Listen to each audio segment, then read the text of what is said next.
Quand il n'y a point de vision, le peuple est sans frein. Proverbe 29, 18.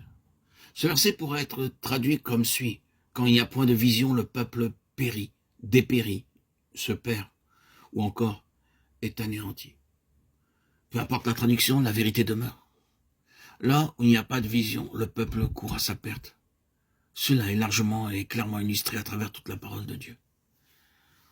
Nous trouvons un exemple flagrant au début de la période de Samuel 1. Nous lisons en Samuel 3:1. La parole de l'Éternel était rare en ces jours-là. La vision n'était pas répandue. À cette époque, il n'y avait pas de vision, c'était chose rare, et nous savons la situation déplorable qui prévalait alors. Je suis personnellement persuadé que beaucoup parmi le peuple de Dieu pourraient aujourd'hui s'identifier à cet état de choses. Bien que nous n'utilisions pas les mêmes termes et ne les appliquions pas de la même façon dans notre situation présente, nous sommes néanmoins impliqués dans l'expérience qui est rappelée. Nous éprouvons la nécessité de nous adapter, de conformer nos idées, d'accommoder notre façon de penser, d'accorder notre attitude à la situation présente. Beaucoup de possibilités auparavant envisageables sont maintenant inaccessibles. Il y a une bonne part des choses qui doivent être mises de côté. Nous rencontrons des retenues et des limitations dans nos mouvements et activités spirituelles. Certaines choses que nous faisions auparavant sont maintenant devenues irréalisables. Beaucoup d'enfants de Dieu se posent la question, qu'est-ce qui sera encore possible? Et dans quelle situation allons-nous nous retrouver? Ces choses peuvent avoir un effet paralysant et provoquer un arrêt qui nous empêchera d'avancer, ne sachant plus que faire.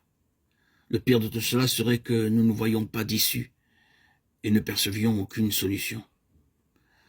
Il s'agit d'un temps très éprouvant, les choses passent par la fournaise, c'est notre vision qui est mise à l'épreuve plus que toute autre chose. Notre vision souffre-t-elle déjà de la situation? Avons-nous perdu notre vision ou sommes-nous sur le point de la perdre?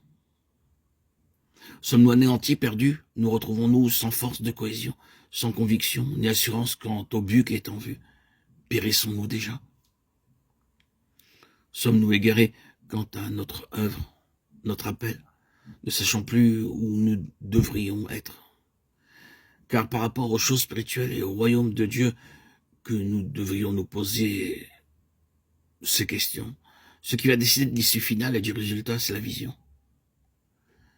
Elle va déterminer notre force, notre confiance, notre assurance et notre persévérance pour aller au bout des choses. Ce qui va au contraire nous faire périr et nous conduire à la perte proviendra de l'absence de vision. Soit que la vision soit perdue, qu'elle soit fausse, ou qu'il n'ait jamais eu de vision. L'absence de vision divine entraînera un désastre spirituel. En revanche, cette vision sur la base de la victoire dans toutes les situations et l'assurance du triomphe final.